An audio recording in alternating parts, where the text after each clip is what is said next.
Assalamualaikum warahmatullahi wabarakatuh. Alhamdulillah, alhamdulillahi rabbil alamin. Wassalatu wassalamu ala sayyidil mursalin wa ala alihi wa ashabihi tabi'in. Amma ba'd. فقد قال الله تعالى في القرآن العظيم وفي القرآن المجيد: أعوذ بالله من الشيطان الرجيم بفضل بسم الله الرحمن الرحيم وما كان ربك ليهلك القرى بظلم وأهلها مصلحون إن أريد إلا الإصلاح ما استطعت وما توفيقي إلا بالله عليه توكلت وإليه أنيب. وقال نبينا صلى الله عليه وسلم: ألا أخبركم بأفضل من درجة الصيام والصلاة والصدقة؟ قالوا: بلى يا رسول الله. قال صلى الله عليه وسلم: إصلاح ذات البين، أو كما قال عليه الصلاة والسلام. அளவற்ற அன்பாளன், நிகரற்ற நிறைந்த அன்புடையவன் அல்லாஹ்வின் திருப்பெயரை கொண்டு ஆரம்பம் செய்கின்றேன். சாந்தியும் சமாதானமும் கண்ணனி நாயகம் ஸல்லல்லாஹு அலைஹி வஸல்லம் அவர்களின் மீதும் அவர்களின் வாழ்க்கையின் அடிச்சுவடுகளை அடித்தவராமல் அப்படியே பின்பற்றிய உத்தம சத்திய சஹாபாக்கள், தாபிஈன்கள், தபஅ தாபிஈன்கள், சுஹதாக்கள், அவுலியாக்கள், நாதாக்கள், இல்லாமல் அமர்ந்திருக்கக்கூடிய பெரியோர்கள், சகோதரர்கள், சகோதரிகள் அனைவரின் மீதும் என்றென்றும் என்று நிலவட்டுமாக. ரபீஉல் அவ்வல் மாதத்தினுடைய வசந்த காலம் இந்த சமுதாய மக்களுக்கு பெருமானார் ஸல்லல்லாஹு அலைஹி வஸல்லம் அவருடைய வாழ்க்கை வரலாறு, அவருடைய செடிகளிலே அது கூறப்பட்டு வாழ்க்கையிலே நடைமுறைப்படுத்த வேண்டும் என்பதற்காக நமது கடிகநல்லூர் வட்டார ஜமாத் உலமா சபையின் சார்பாக தொடர் பயான் நிகழ்ச்சியை இந்த மாதத்தினுடைய ஆரம்பம் முதல் நடைபெற்றுக் கொண்டே இருக்கின்றது. அந்த அடிப்படையிலே இன்று 8வது நாள் நமது ஜாமிகன்பார் பள்ளிவாசலில் வைத்து இங்கே இருக்கக்கூடிய நிர்வாகிகளுடைய அனுமதியின் கண்ணியமான உபசரிப்பின் அடிப்படையிலே சிறப்பாக நடைபெற்றுக் கொண்டிருக்கிறது. அல்ஹம்துலில்லாஹ். இந்த சிறப்பான நேரத்தில் வட்டார ஜமாத் உலமா சபையின் சார்பாக எனக்கு வழங்கப்பட்ட தலைப்பு சர்தார் நபியின் சமூக சீர்திருத்தம். நபி அவர்களை இந்த உலகத்தில் எல்லோருமே வாழ்த்துகிறார்கள், புகழுகிறார்கள். முஸ்லிம்களும் வாழ்த்துகிறார்கள், புகழ்கிறார்கள். மாற்று மத சகோதரரும் வாழ்த்துகிறார்கள், புகழ்கிறார்கள். ஆனால் புகழக்கூடிய ஒவ்வொருவருக்கும் ஒவ்வொரு பிரிவும் ஒவ்வொரு கருவமும் இருக்கின்றது. இப்பொழுது நாம் பெருமானாரை வாழ்த்துகிறோம், புகழுகிறோம் என்று சொன்னால் நமக்கு அவர்கள் நபி, நமக்கு மார்க்கத்தை தந்தவர்கள், அல்லாஹ் என்று ஈமான் கொண்டு சொர்க்கத்தையும் நரகத்தையும் நம்பியவர்கள். எனவே நாம்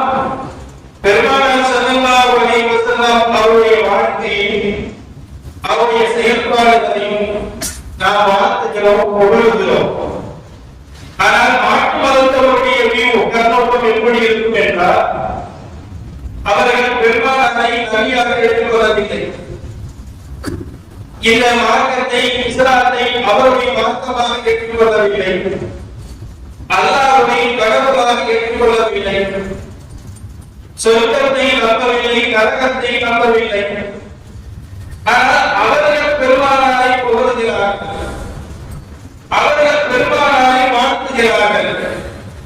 அப்ப அதற்கு என்ன காரணம் என்று ஒற்றை வரியில் சொல்வதாக இருந்தால், எப்படி 23 ஆண்டுகளில் ஒரு குறுகிய காலகட்டத்தில் மிகப்பெரிய ஒரு புரட்சியை இந்த முஹம்மது ஸல்லல்லாஹு அலைஹி வஸல்லம் என்ற ஒற்றை மனிதர் தன்னுடைய சீர்திருத்தத்தின் மூலமாக அவர் எப்படி திருந்தினார் என்பதுதான் அவர்களுக்கு ஆச்சரியம். மக்கள் அவருடைய வாழ்க்கையை ஒரு நிமிடம் நாம் திருப்பி பார்த்தோம் என்று சொன்னால், அவர்கள் மக்கள் அல்ல, மக்களாக இருக்கிறார்கள். அடுத்த வீட்டினுடைய கோழி நம்முடைய வீட்டில் வந்துவிட்டார், அடுத்த வீட்டினுடைய ஒட்டகம் தன்னுடைய வீட்டில் உள்ள தொட்டியிலே தண்ணீர் குடித்து விட்டார். அவர்கள் ஒரு நாள் அல்ல, 2 நாள் அல்ல, அவர்கள் வாழ்க்கை முழுவதும், பரம்பரை முழுவதும் காட்டு பிராணி அதை விட அதிகமான குளத்திலே சண்டையிடுவார்களே. நம்மளால சொல்வோம், என் இடத்துல சண்டை போடாத, என் இடத்துல உனக்கு தெரியும், மட்டையெல்லாம் உடைத்து விடுவோம் என்று கோபத்தில் செல்பவர்கள் உண்டு. ஆனால் அந்த மகாவாசிகள் ஆரம்பத்தில் அவர் சொல்கின்ற வார்த்தை என்ன தெரியுமா? எனக்கு வருகின்ற கோபத்தில்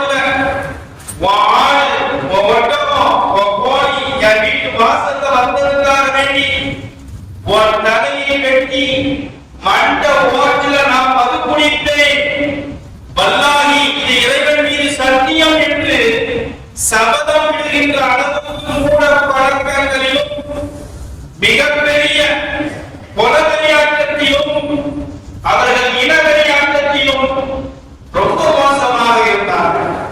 ஆனால் குறுகிய காலகட்டத்தில் இவர்களை இந்த முஹம்மது நபி எப்படி சீர்திருத்தினார் என்று ஆச்சரியப்பட்டுதான் உலகத்தில் இருக்கக்கூடிய மாற்று மத அனைத்து தலைவர்களும் சகோதரர்களும் ஆச்சரியத்தின் விளிம்பில் இருந்து கொண்டிருக்கிறார்கள். அதனால்தான் அவருடைய வீட்டு கண்ணோட்டம் பாராட்டிக் கொண்டிருக்கிறார். எந்த அளவுக்கு என்று சொன்னால், மகாத்மா காந்தி தன்னுடைய மை இந்தியா என்ற புத்தகத்திலே இப்படி ஒரு வார்த்தை சொல்லுவார்: A leader like Muhammad sallallahu alaihi wasallam should come to India. முஹம்மதை போன்ற ஒரு தலைவரை நாம் கண்டதில்லை, அவருடைய ஆட்சி இந்தியாவில் வர வேண்டும். மகாத்மா காந்தி கூறினார். நாமெல்லாம் கேள்விப்பட்டிருப்போம், மாவீரன் நெப்போலியன் அவர் கூறுகிறார், இப்பொழுது முஹம்மது ஸல்லல்லாஹு அலைஹி வஸல்லம் was alive today. இப்போது மட்டும் அந்த முஹம்மது நபி உயிரோடு இருந்திருந்தால், அந்த முஹம்மது நபி இன்றைய காலகட்டத்தில் உயிரோடு இருந்திருந்தால், he would have end all the problems in the India. உலகத்தில் ஏன் இந்தியாவில் இருக்கக்கூடிய அனைத்து விதமான பிரச்சனைகளுக்கும் இந்த முஹம்மது நபி தன்னுடைய சீர்திருத்தத்தின் காரணமாக விடை கண்டிருப்பார் என்று மாவீரர் நெப்போலியன் கூறுகிறார் என்று சொன்னால், இவர்கள் தான் பெருமானார் மீது இவருடைய ஈர்ப்புத்தன்மை சென்றதற்கு காரணம் குறுகிய காலகட்டத்தில் இன்றைய காலம் வரை ப்ராசஸ், இன்றைய காலம் வரை நடைமுறையில் இருக்கக்கூடிய திருத்தம். நிறைய நபர்களை நீங்கள் பார்க்கலாம், சீர்திருத்தம் என்று ஏற்படுத்தியிருக்கிறார்கள். ஆனால் அந்த சீர்திருத்தம் என்பது ஒரு குறுகிய காலகட்டத்திலே அந்த சீர்திருத்தம் முடிந்துவிடும். நம்முடைய இந்தியாவில் கூட நீங்கள் பார்க்கலாம், சமூக சீர்திருத்தம் என்று இயக்கங்கள் ஆரம்பிக்கப்பட்டன. 1828 பிரம்ம சமாஜம் என்ற ஒரு சீர்திருத்த இயக்கம் ஏற்பட்டது. ஆனால் கடைசி வரை நீடிக்கவில்லை. ஆரிய சமாஜம் என்று 1875 ஆண்டு ஒரு சமூக சீர்திருத்த இயக்கம் சமூகம் துவக்கப்பட்டது. அது இன்று வரை நடைமுறையில் இல்லை. பிரார்த்தனை சமாஜம் என்று 1867ஆம் ஆண்டு ஒரு சமூக சீர்திருத்த இயக்கங்கள் உருவாக்கப்பட்டு பாதியிலே காணாமல் போய்விட்டது. சாதுஜன பரிபாலன சங்கம் என்று 1907 ஒரு சமூக சீர்திருத்த இயக்கம் மிகப்பெரிய அளவிலே இந்தியாவில் ஏற்பட்டது. ஆனால் ஏற்பட்ட ஒரு மாதத்திலே அதற்கான விடை காணப்படவில்லை. இந்தியாவின் விழிவெளி ராஜாராம் மோகன் ராய், நவீன இந்தியாவின் விழிவெளி விவேகானந்தர், மேலும் சமரச சுத்த சன்மார்க்க சங்கம் ராமலிங்க அடிகளார், இப்படி எத்தனையோ பெரியவர்கள் தலைவர்கள் சமூக சீர்திருத்தம் செய்வதற்காக எத்தனையோ இயக்கங்களை ஆரம்பித்தார்கள். ஆனால் அந்த இயக்கத்தினுடைய அனைத்துமே இன்று வரைக்கும் நடைமுறையிலே இல்லை.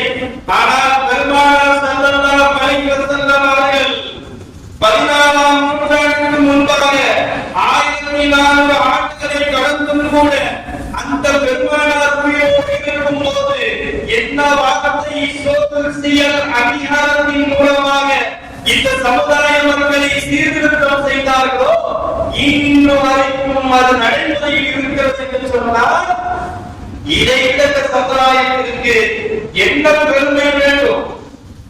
பெருமானார் ஸல்லல்லாஹு அலைஹி வஸல்லம் அவர்களை பற்றி தி 100 என்ற புத்தகத்திலே அதனுடைய ஆசிரியர் மைக்கேல் ராக் நமக்கெல்லாம் கேள்விப்பட்ட விஷயம்தான். 100 பெரிய தலைவர்களிலே பெருமானாரை முதலிடத்திற்கு கொண்டு வந்தார். கிறிஸ்தவ சமுதாய மக்கள் எல்லாம் கேட்டார்கள், நம்முடைய மதத்திற்கு நீங்கள் துரோகம் விளைவித்து விட்டீர்கள், நம்முடைய கடவுளாக கொண்டாடக்கூடிய இயேசு பெருமானாரை நீங்கள் முதலிடத்திற்கு கொண்டு வராமல் துரோகம் செய்து விட்டீர்கள் என்று சொல்லும் பொழுது அவர் சொன்னார், ஆம், நான் துரோகம் செய்து விட்டேன், நான் அவரை முதலில் கொண்டு வரவில்லை. ஆனாலும் கூட உண்மையை மறைக்க முடியாது, உண்மையை மறைக்க முடியாது என்று கூறி இந்த பெருமானாரை நான் ஏன் முதலிடத்தில் கொண்டு வந்தேன் என்பதற்கு பலவிதமான காரணங்களை கூறுகிறார். அதில் முதல் காரணம் என்னவென்று சொன்னார், முஹம்மது நபி achieve what was in the short time. Muhammad நபி என்ற ஒரு தலைவர் ஒரு விஷயத்தை சாதிக்க நினைத்தால் அவர் சாதிக்காமல் இருந்ததில்லை. உலகத்தில் எத்தனையோ தலைவர்கள் அதை செய்வேன் இதை செய்வேன் என்று கூறுவார்கள், ஆனால் சாதித்து இருக்கிறார்களா? அவருடைய சீர்திருத்தம் இன்று வரைக்கும் இருக்கின்றதா என்று பார்த்தால் கிடையாது. ஆனால் இந்த முஹம்மது நபி எந்த விஷயத்தில் இந்த சமுதாய விஷயத்தை சாதித்து காட்ட வேண்டும் என்று நினைத்து காரியத்தில் இறங்கி அதற்கான முயற்சி செய்தார்களோ அதற்கான பலனை அதை காணாமல் அவர்கள் ஒருபோது தூங்கியதில்லை. அதனால்தான் அவர்களை நான் முதல் இடத்திற்கு கொண்டு வந்தேன் என்று எந்த தலைவராக பார்க்க முடியும்? அந்த தலைவர் இருக்கிற வரைக்கும் தான், அந்த தலைவர் இருக்கிற வரைக்கும் தான் அவங்களுடைய நடைமுறை. நாமெல்லாம் கேள்விப்பட்டிருப்போம், ஒரு நாட்டில ஒரு நாட்டினுடைய முதல்வர் அவங்க பெண் லேடியாக இருந்தார்கள். அவங்க என்ன செஞ்சாங்கன்னா, இஸ்லாத்துக்கு எதிரான ஒரு பாசிச கட்சியின் அவங்களுக்கு ஆதரவு கொடுத்து அந்த தேர்தலில் நின்றாங்க. பிற்காலத்துல அந்த நாட்டில அந்த மாநிலத்துல அந்த அம்மா இப்படி கூறினார்கள், நான் முன்னால் ஒரு தவறு செய்திருந்தேன், இனி அந்த தவறு என்னுடைய கட்சியின் மூலமாக நடக்காது. இன்று ஒருபோதும் என்னுடைய கட்சி இந்த பாசிசவாதிகளோடு கூட்டு சேராது என்று வேற நாட்டில வேற மாநிலத்துல ஒரு பெண்ணிலை கூறினார்கள். அந்த அம்மா இறந்ததோடு சரி, அவர்களுடைய அந்த வார்த்தை எல்லாம் புதைக்கப்பட்டது. ஆனால் பெருமானார் அவர்கள் கூறிய அவர்கள் செய்த சீர்திருத்தங்கள் 14 நூற்றாண்டுகளுக்கு பிறகும் இந்த ப்ராசஸ் நடைமுறையில் இருக்கிறது என்று சொன்னால் அதுதான் மாற்று மதத்தவர்களுக்கு மிகப்பெரிய ஆச்சரியத்தை ஏற்படுத்துகிறது. இதற்கெல்லாம் காரணம் என்ன? பெருமானாருடைய சமூக சீர்திருத்தம். இந்த சீர்திருத்தம் இரண்டு வகையில் இருக்கின்றது. ஒன்று அன்பால் அடக்கமாக ஒருவருடைய குறையை நிவர்த்தி செய்து அதை அதிலிருந்து மீளச் செய்வது. இரண்டாவது அடக்கு முறையினால் அதிகாரத்தினால் ஒருவரை சீர்திருத்தம் செய்வது. இந்த இரண்டிலுமே பெருமானார் ஸல்லல்லாஹு அலைஹி வஸல்லம் அவர்கள் அன்பால் அடக்கமாகத்தான் இந்த சமுதாயத்தை மிகப்பெரிய அளவில் சீர்திருத்தம் செய்தார்கள். ஆனால் அடக்குமுறையை சீர்திருத்தம் செய்தவர்கள் தான் பெரும்பாலும் தோற்று போய் காணாமல் போய்விட்டார்கள். இந்த அளவுக்கு அன்பா பெருமா சொல்ல சொன்னாங்க. அல்லாஹ் தஆலா மூஸா அலைஹிஸ்ஸலாம் அவர்களுக்கு சொல்கிறான், இன்னி அன ரப்புக, நான் தான் உங்களுடைய ரப்பு. இந்த ரப்பு என்ற வார்த்தையை அல்லாஹ் சொல்வதை பெருமை அடைகின்றான். இன்னொரு இடத்திலே அல்லாஹ் சொல்கிறான், அது கிப்ரியாவும் இஸ்ஸாய், பெருமை என்பது என்னுடைய மேலாடை, அதை யார் கடக்க நினைக்கின்றீர்களோ அவர்களை முழு தெரியாமல் அழித்து விடுவேன் என்ற வாசகம் பொருந்திய ஒரு எச்சரிக்கையை பெருமானார் ஸல்லல்லாஹு அலைஹி வஸல்லம் அல்லாஹ் கூறுவதாக கூறுகிறார்கள். பனரப்புக் என்று சொன்ன அந்த வார்த்தையை ஷத்தாத் மம்னூன் இல்போன்ற மன்னர்கள் தான் சொல்லவில்லை. ஆனால் குர்ஆன் சொன்னான், அனரப்புக்குல் அலா. அப்படிப்பட்ட ஒரு பெரிய தன்னை பெருமையாக நினைக்கின்ற மனிதர்களிடத்தில் கூட ஒரு சமூக சீர்திருத்தம் செய்வதற்காக ஹாரூன் அலைஹிஸ்ஸலாம் அவர்களையும் மூஸா அலைஹிஸ்ஸலாம் அவர்களையும் அல்லாஹ் அனுப்பும் போது இப்படி சொல்லிவிட்டான், ஃபகூலா லஹு கௌலன் லய்யினா, நீங்க அவரிடத்தில் மிருதுவாக பேசுங்க.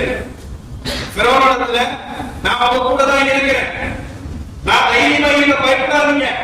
ஆனா ஒரு நன்மையான விஷயங்களை நீங்க சீர்திருத்தம் செய்யும் பொழுது நீங்க மிருதுவான வார்த்தைகளை கொண்டு எடுத்து உரையுங்கள். அப்படி சமூக சீர்திருத்தம் மிருதுவான முறையில் சொல்லும் பொழுது ரெண்டு விதமான பயன் ஏற்படுகின்றது.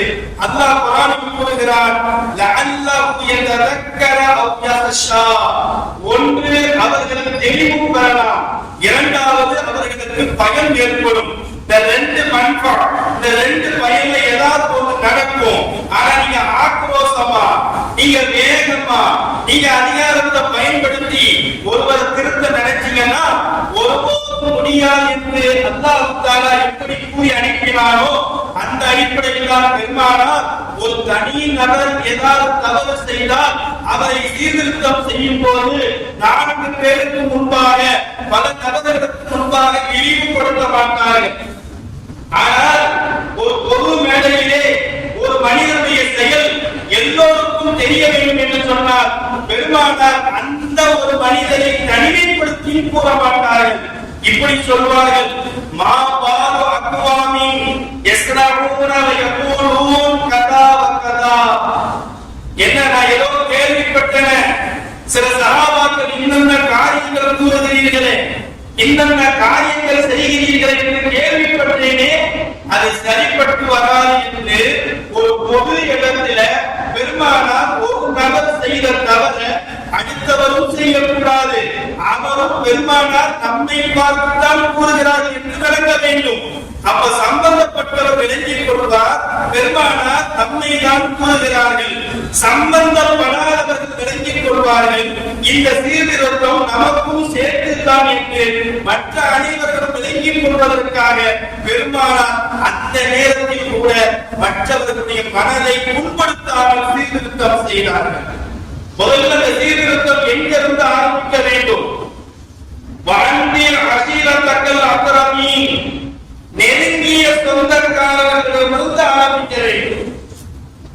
நெருங்கிய சொந்தக்காரர்கள் இருக்கிறாங்க, நான் அவர்கிட்ட பேசுறதே இல்லைங்க, அவருக்கு எனக்கு சம்பந்தமே இல்லைங்க அப்படின்னு கூறக்கூடிய சூழ்நிலையும் கூட மார்க்க விஷயத்தை கூறுவதில் நம்ம முனைப்பாக இருக்க வேண்டும் என்பதற்கு பெருமானார் மிகப்பெரிய ஒரு உதாரணம். இந்த ஆயத்தை இறங்கின உடனே கொஞ்சம் தூரத்துக்கு சொல்ல அபூஜஹல்